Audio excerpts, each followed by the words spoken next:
أجورهن للعبد بعد موته وهو في قبره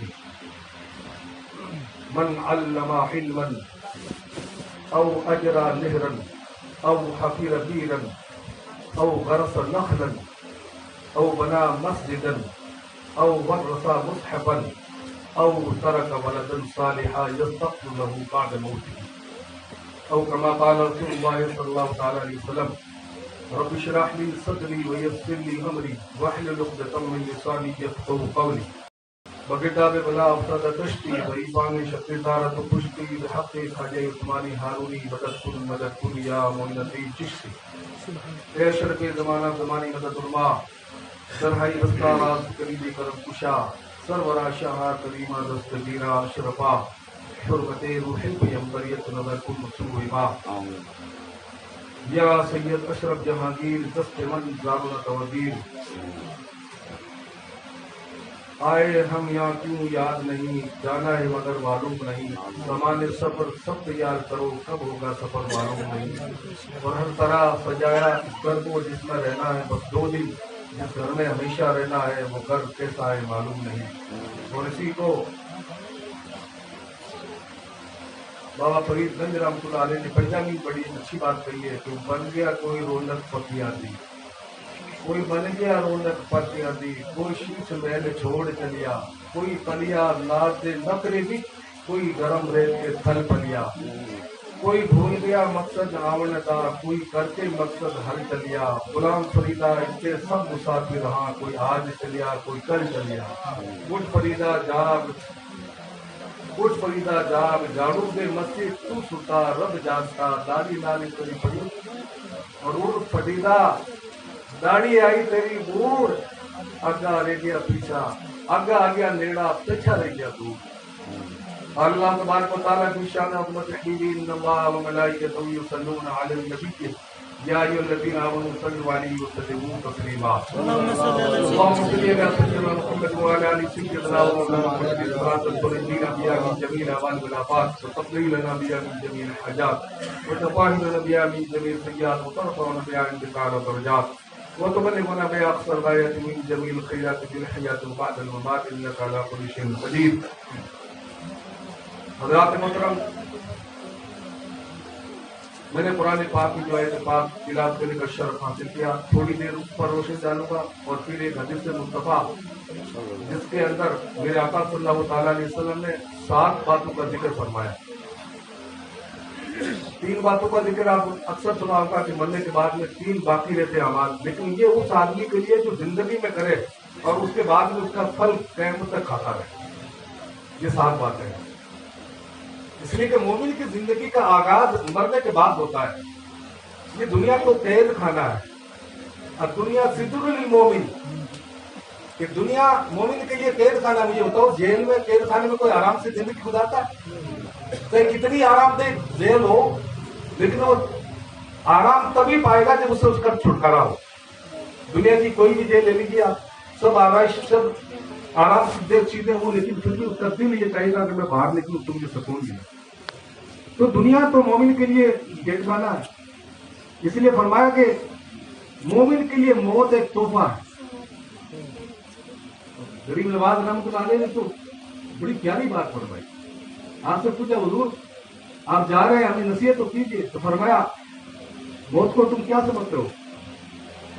عرض کرنے لگے کہ حضور آپ فرما دیں گے ہم عمل کریں گے. تو فرمایا الموت جسر یوصل الحبیب الی الحبیب. موت تو ایک پل ہے جو ایک حبیب کو، ایک دوست کو دوسرے دوست کو ملاقات کراتا ہے. یہ پل ہے. یہ تو پتہ چلا مومن مرنے سے ڈرتا نہیں. اسی لیے بڑی پیاری بات کہی ہے. اللہ کے نبی صلی اللہ تعالی وسلم نے فرمایا کہ میدان قیامت میں جانتے ہو سب سے پہلا کیا سوال ہوگا؟ حساب تو نماز کا ہوگا. آپ نے حساب کے بارے میں سنا ہوگا کہ روز محشر اول پرسی نماز نبوت کہ محشر کے دن سب سے پہلے جو حساب و کتاب کا معاملہ ہوگا وہ تو ہوگا نماز کا. لیکن اللہ تبارک و تعالیٰ سوال کیا فرمائے گا یہ صحیح آپ نے نہیں سنا. آج ہم موت سے گھبراتے ہیں اور مر نہ جائے اور موت نہ آ جائے، یعنی کچھ نہیں ہمارے پاس میں، لیکن موت سے گھبراتے ہیں. جبکہ میرے آقا صلی اللہ تعالیٰ وسلم ارشاد فرماتے ہیں کہ میدان قیامت میں سب سے پہلے اللہ اپنے بندوں سے جو سوال کرے گا وہ یہ ہوگا، بندہ بتا تو میری ملاقات کے لیے کبھی اپنے دل میں شوق رکھتا تھا؟ کیا کبھی تجھے اس طریقہ دل میں خیال آتا تھا کہ مرنے کے بعد میں اپنے رب کا دیدار کروں گا؟ قسم خدا کہ اگر ہمارے دل میں یہ شوق پیدا ہو جائے تو میں چیلنج کے ساتھ کہہ سکتا ہوں کہ موت کا غم دور ہو جائے، اور یہ ساری ڈپریشن کی بیماریاں ختم ہو جائیں۔ جتنی ڈپریشن کی بیماریاں ہیں، شوگر ہو چاہے بی پی ہو، اس کا ایک ہی وجہ ہے، جہاں جاؤ آپ ڈاکٹر کہے گا یا تم تو ڈپریشن میں ہو گئی۔ اس کا واحد علاج یہ ہے کہ وہ شوق پیدا لکھا ہے کہ یا جلال والاکرام، یہ دعا کرو مولا مجھے میرے دل میں شوق پیدا کر کے مجھے جب موت آئے تو تیرا دیدار ہو۔ اس لیے کہ مرنے کے بعد میں قیامت شکرا اس کے لیے واقع ہو چکی ہوتی ہے۔ قبر کی منزل تو اتنی شارٹ کٹ ہے کہ جتنا ایک سہاگ رات کے دن دلہن اور دولہا کی ملاقات، اسی لیے فرشتے کہیں گے نوم کلم العروس، سوچا جس طریقے سے دلہن سوتی ہے، دولہا اور دلہن کے درمیان کا جو وقفہ ہے اتنا وقفہ وہ گزر جائے گا اور قیامت واقع ہو جائے گی۔ تو میدان قیامت کے اندر اگر تمہارے دل میں اللہ کے دیدار کا شوق پیدا ہو جائے کہ اللہ کا دیدار ہوگا اور قبر میں حضور کا دیدار ہوگا، تو مومن کے لیے یہ خوشی کی بات ہے کہ یہ جو عرصہ طویل جو عرصہ آپ کا لگتا ہے کہ یار قیامت پتہ نہیں کب آئے گی، 100 سال 200 سال 500 سال، ابھی تو بہت سی نشانی باقی ہے۔ 40 سال سے کم کسی کی عمر نہیں ہوگی، کوئی مسلمان اللہ والا نام لینے اللہ کا نام لینے والا نہیں باقی رہے گا۔ حضرت عیسیٰ علیہ السلام تشریف لائیں گے، پوری دنیا میں اسلام پھیلے گا، آپ دانستہ رہیں گے، آپ کی اولاد ہوگی، پھر آپ کے بعد میں پھر سارے لوگ کافر ہو جائیں گے، اور جس کی کم سے کم عمر ہوگی اس کی 40 سال کی ہوگی۔ ہم جب حساب لگاتے تو کافی وقفہ ہے، لیکن ایک مومن کے لیے جب اللہ تبارک و تعالیٰ کے محبوب کا جب دیدار ہوگا تو تاج الشریعہ نے بڑی پیاری بات کہی ہے کہ آپ کی طلعت کو دیکھا تو جان دی۔ یا رسول اللہ جب جان نکلنے کا وقت آیا تو آپ تشریف لائے تو آپ کا چہرہ دیکھا تو جان آسانی سے نکل گئی۔ آپ کی طلعت طلب کہتے دیدار کو، آپ کی طلعت کو دیکھا تو جان دی، قبر میں پوچھا تو دیکھا آپ ہے، یہاں بھی آپ اور قبر میں بھی آپ، تو پھر غم کس چیز کا؟ تو اللہ کے محبوب کے دیدار میں مست ہو کر کے وہ جو صدیوں کی زندگی قبر کی ہے، برزخ کی جو زندگی ہے، اس طریقے سے گزر جائے گی جیسے ابھی سویا ابھی اٹھا۔ ہماری تو بہت بڑی شان ہے، کافر یہ کہیں گے قالوا یا ویلتنا من بعثنا من مرقدنا، سورہ یاسین شریف کے اندر ہے کہ جب یہ درمیان کا وقفہ ہوا نا تو کافر کہیں گے کہ ہمیں کس نے اٹھا دیا، ہمارے لیے خرابی کس نے جگا دیا۔ تو ہم تو مومن ہیں بھائی، ہم تو مسلمان ہیں، اور یہ عالم برزخ معمولی چیز معمولی شے نہیں ہے، بلکہ میرا آقا فرماتے ہیں کہ ماں کے شکم کے آگے دنیا کتنی بڑی ہے بھائی، ماں کا شکم اتنا ہی، دنیا کتنی بڑی ہے۔ تو فرمایا عالم برزخ دنیا سے اتنا بڑا ہے جتنا ماں کے شکم سے یہ دنیا بڑی ہے۔ آپ سوچ سکتے ہو کہ کتنا عالم برزخ لمبا چوڑا ہے، لیکن مومن ہو چاہے کافر ہو کہیں بھی رہے، جب اس کی قبر پر یا کافر کے مکتب پر جاؤ گے تو اس کی روح متوجہ ہوگی، چاہے وہ جیل میں قید میں رہے لیکن وہ متوجہ ہوتی ہے۔ لیکن مومن کی روح کا تو یہ عالم ہوتا ہے کہ وہ جنت میں رہے، اعلیٰ علین میں رہے، جب آپ اس کی قبر میں جا کر کے السلام علیکم ورحمۃ اللہ کہتے ہیں تو وہاں سے وہ روح اپنے جسم کی طرف متوجہ ہوتی ہے اور آپ کے سلام کا جواب بھی دیتی ہے۔ مطلب مومن مرتا نہیں ہے بلکہ ٹرانسفر ہوتا ہے مومن کا۔ تو ٹرانسفر کب ہوتا ہے؟ جب اس کی ترقی ہوتی ہے، پروگریس جب آدمی کرتا ہے، انتی کرتا ہے، تب اس کا ٹرانسفر ہوتا ہے۔ تو مومن مرتا نہیں ہے بلکہ ایک جگہ کو چھوڑ کر کے دوسری جگہ چلا جاتا ہے۔ اور پہلے قید تھا، پنجرے میں بند تھا، جسم میں جب تک تھا، جسم میں جب تک تھا تو آنکھ دیکھنے کے لیے محتاج تھی، کان کی محتاج، سننے سماعت تھی ہماری، چلنے کے لیے پاؤں کے محتاج تھے، پکڑنے کے لیے ہاتھ کے محتاج تھے۔ لیکن جب پنجرے سے آزاد ہوا تو اب کوئی قید نہیں ہے، جہاں چاہے وہ جائے، جس کی چاہے مدد کرے، جس کی چاہے سنے، وہ مومن۔ اس لیے فرمائے مومن کو اللہ تعالیٰ پہلا جو تحفہ عطا فرماتا وہ یہ ہے کہ جو اس کی نماز جنازہ پڑھتے ہیں ان سب کی مغفرت فرما دیتا ہے۔ مطلب مومن کی شان بڑھ جاتی ہے، مرنے کے بعد میں کم نہیں ہوتی۔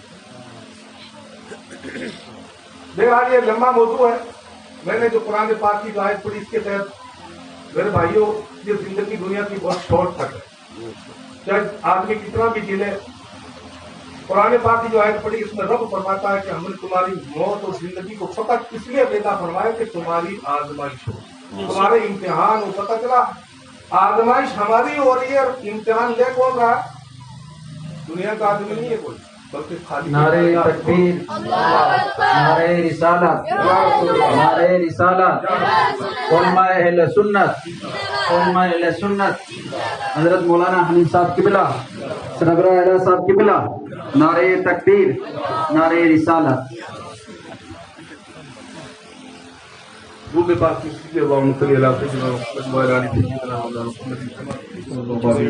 پتہ چلا کہ آزمائش ہم دے رہے ہیں، زندگی ہم گزار رہے ہیں، اور جس امتحان گاہ کے اندر ہم جی رہے ہیں اس کا امتحان لینے والا کوئی دنیاوی شخص نہیں ہے، بلکہ اللہ کی مقدس ذات ہے جو سمیع و بصیر ہے، جو ہماری ہر حرکت سے واقف ہے۔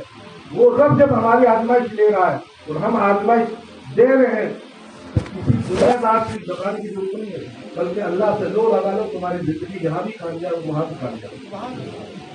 اب میں نے جو حدیث پاک لے کے حضرت کو بھی سننا ہے، میں نے جو 7 ذکر کیے جو حضرت انس بن مالک رضی اللہ عنہ حدیث کے راوی ہیں، تو انہوں نے فرمایا کہ 7 وہ کام ہے کرتے جاؤ دنیا میں تو قیامت تک تمہیں ثواب ملتا رہے گا۔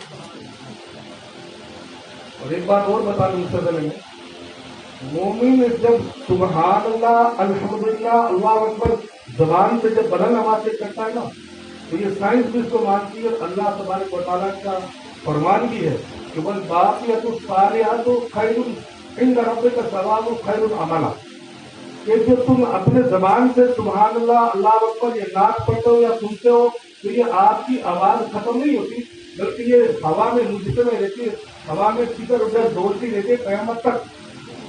اور فرمایا امام عشق و محمد اعلیٰ حضرت نے کسی آیت کے تحت آپ فرماتے تھے جب یہ آواز جو آپ سبحان اللہ الحمدللہ اللہ اکبر کہتے ہیں، اس کی ایک تو یہ فائدہ ہوتا ہے کہ آپ کے لیے جنت میں ہر حروف کے بدلے میں ایک درخت لگایا جاتا ہے، یہ آپ نے سنا ہوگا۔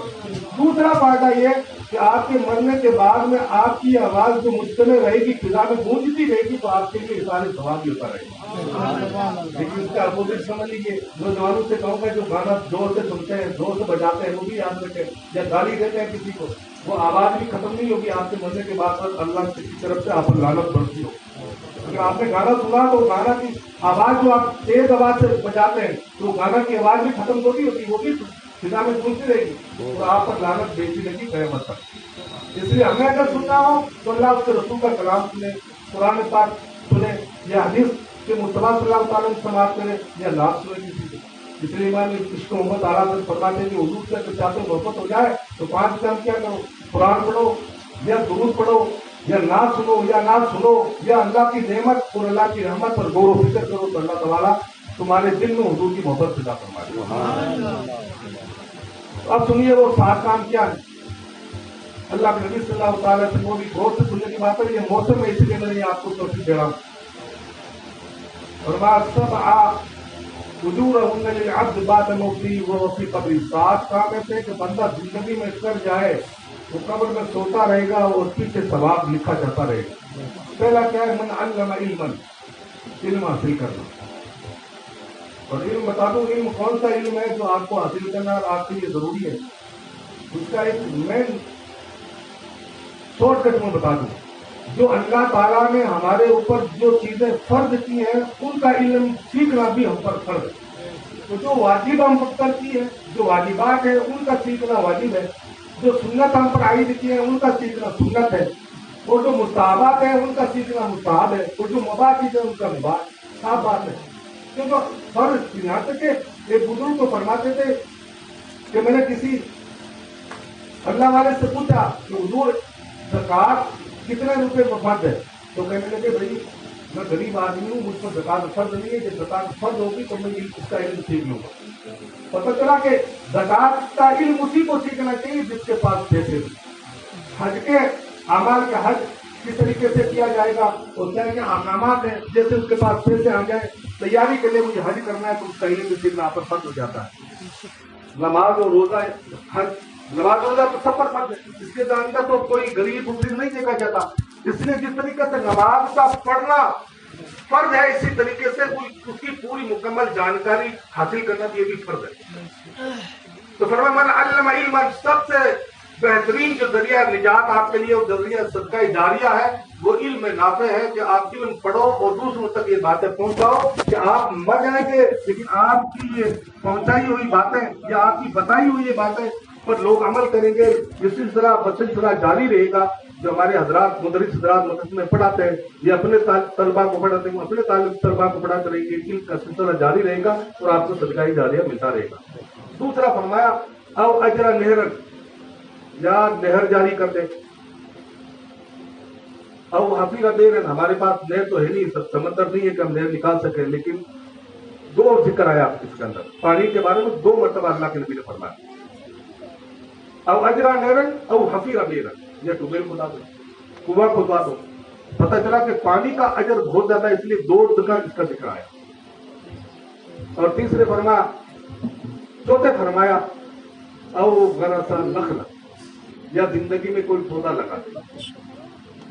آج پریاورن کے لیے پوری دنیا چنتت ہے، لیکن اسلام کے بانی نے 1500 سال تقریباً پہلے فرما دیا تھا اگر چاہتے ہو کہ زندگی کے بعد بھی تمہیں نیکی ملتی رہے تو اپنی زندگی میں خوب پودے لگا کر کے جاؤ. اور اس حدیث کے اندر حد تو یہ ہو گئی کہ مسجد کا ذکر بعد میں ہے اور پودے کا ذکر پہلے. پتہ چلا اس کی اہمیت کتنی بڑی ہے. آج ہم بیروت سے سبق لیتے ہیں، صاحب وہ فلاں آدمی نے وہ سائنس والے نے یہ بتایا کہ نہیں پریاورن کو بچانا ہو، زندگی اگر بچانا ہو، بارش اگر لانا ہو تو پودے لگاؤ. اللہ کے نبی نے تو پہلے ہی فرما دیا، اس لیے فرمایا کہ حضور کی سیرت پڑھا کرو. کیوں بیروت کیوں لیتے ہو آپ فرمان. اور اس کے اندر بخاری شریف کی تو حدیث یہ ہے کہ من غرسا مامن مسلم غرسا نخلا فاکلہ منہ انسان او دابۃ فہو صدقہ، کہ آدمی کوئی پودا لگائے جسے انسان کھاتا ہو اس کے پھل، یا جانور کھاتے ہو، یا اس کے سایہ کا فائدہ ملتا ہو تو وہ بھی اس کے لیے صدقہ جاریہ ہے. یہ بخاری شریف کی حدیث. تو پتہ چلا کہ مسجد سے پہلے کیوں ذکر کا آیا، اس کی بھی وضاحت کر دوں. مسجد میں ہر آدمی نہیں جا سکتا، بہت بوڑھے ہو گئے نہیں جا سکتے، ماں بہنیں نہیں جا سکتی، پودا تو لگا سکتی نا، عورتیں بھی لگا سکتی. تو اس لیے اس کا ذکر حدیث کے اندر، اس حدیث کے اندر مسجد کا ذکر بعد میں، اس سے پہلے فرمایا کہ اپنی زندگی میں پودا لگا کر جاؤ، ایسا پودا لگا کر جاؤ جس کی عمر زیادہ ہو. تو میں یہی کہوں گا کہ ہمارے یہاں کھیجڑی یا بڑ کا پیڑ یا املی کا پیڑ یا اشوکا کے پیڑ، ان کی لمبی عمر ہوا کرتی ہے. میں آپ سے گزارش کروں گا کہ اپنی زندگی کے اندر یہ سوچ کر کے کہ اپنے والد محترم کو ایصال ثواب کی غرض سے، اس لیے کہ جب آپ کوئی نیت کریں، کوئی پودا لگائیں، اچھا کام کریں تو ہزاروں نیتیں کر سکتے ہیں. مولا میرے لیے، میرے ماں باپ کے لیے، میرے استاد کے لیے، میرے پیر کے لیے، میرے تمام مسلمانوں کے ایصال ثواب کے لیے پودا لگا رہا ہوں. مولا اس کو ہرا بھرا رکھنا اور ہمارے لیے اس کا ذریعہ نجات بنانا. تو آپ انتقال کر جائیں گے اور وہ پودا ہرا رہے گا جس سے لوگ فائدہ اٹھاتے رہیں گے اور آپ کو قبر میں ثواب ملتا رہے گا. اور یہ سب جانتے ہیں کہ قبر پر عذاب ہو رہا، تو اللہ کے نبی صلی اللہ علیہ وسلم تشریف لائے اور فرمائے کہ یہ 2 قبروں والوں پر عذاب ہو رہا ہے. زیادہ بڑا گناہ نہیں کیا تھا، ایک پیشاب کے سیٹوں سے نہیں بچتا تھا، دوسرا غیبت کرتا تھا. تو اللہ کے نبی نے 2 ٹہنیاں اکھاڑی اور قبر پر گاڑ دی. فرمایا یہ جب تک تر رہیں گی تسبیح بیان کرے گی اور قبر سے عذاب ہلکا کر دیا جائے گا. تو نے پہلے ہی فرما دیا. اس سے پتہ چلا کہ قبر پر اگر گھاس اور ہم جو آج گوار پٹا لگاتے ہیں تو اس کا بینیفٹ یہی تو ہے، تو جب تک ہرا رہے گا وہ تسبیح بیان کرتا رہے گا، اللہ کا ذکر کرتا رہے گا. اور علماء کرام تو فرماتے ہیں کہ درخت پر کلاڑی اسی وقت چلتی ہے جو غفلت برتا ہے. جب تک اللہ کا ذکر کر دیتا ہے کوئی کاٹ نہیں سکتا. جیسے وہ غفلت برتا ہے یا تو طوفان آتا ہے گر جاتا ہے یا بڑی کھاتی آتا ہے اسے کاٹ دیتا ہے. جب تک اللہ کا ذکر کرتا ہے تو پودے کو بھی کوئی کاٹ نہیں سکتا. تو پتہ چلا ہمیں اگر کھیجڑی ہمارے کھیت میں، اور یہ ضروری نہیں قبرستان میں لگاؤ، فلاں جگہ لاؤ، بلکہ جہاں بھی لگاؤ، اپنے کھیت میں لگاؤ، اپنے گھر میں لگاؤ، تو نیت یہ کر لو مولا اپنے والد محترم کے لیے ایصال ثواب کے لیے کہا رہا ہوں.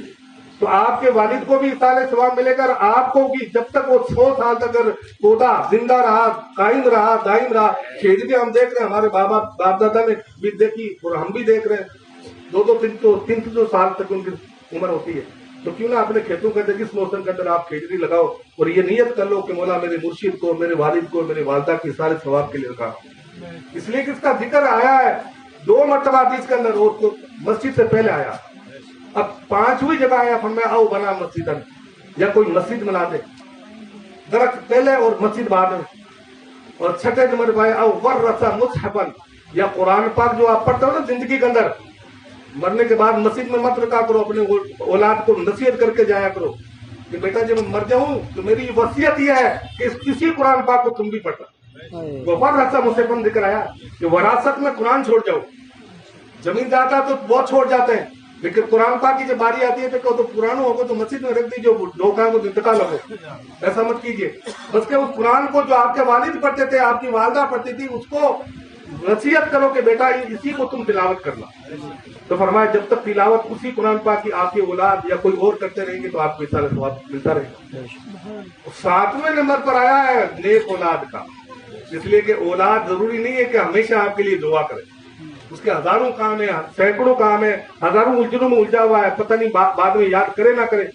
لیکن آپ جب زندگی میں یہ کام کر جائیں گے تو 7ویں نمبر پر آیا او ولد صالح یستغفر لہ، کہ وہ اولاد جو نماز پڑھ کر کے اپنے والدین کے لیے اصالہ ثواب کی دعا کرتا ہوں، مولا میرے ماں باپ کی بخشش کر. تو ایسے کم ملیں گے. لیکن آپ کو بتا دوں ایک لاسٹ بات، اگر آپ نیک ہیں جو میں نے بتائی ان پر عمل کریں گے تو جانتے ہو آپ جب کی موت واقع ہو جائے گی، جب ہم دنیا سے چلے جائیں گے تو وہ کرامن کاتمی جو ہمارے اعمال لکھنے کے لیے دونوں کندھوں پر موجود ہے، نہیں سیدھے کندھے پر لکھنے والا نیکیاں لکھتا ہے اور بدی لکھنے والا اس کندھے پہ ہے. جب انتقال ہو جاتا ہے تو آپ جانتے ہو یہ کہاں جاتے ہیں؟ یہ اللہ کی بارگاہ میں جاتے ہیں. عرض کرتے ہیں مولا ہماری ڈیوٹی ختم، اب ہم کیا کریں؟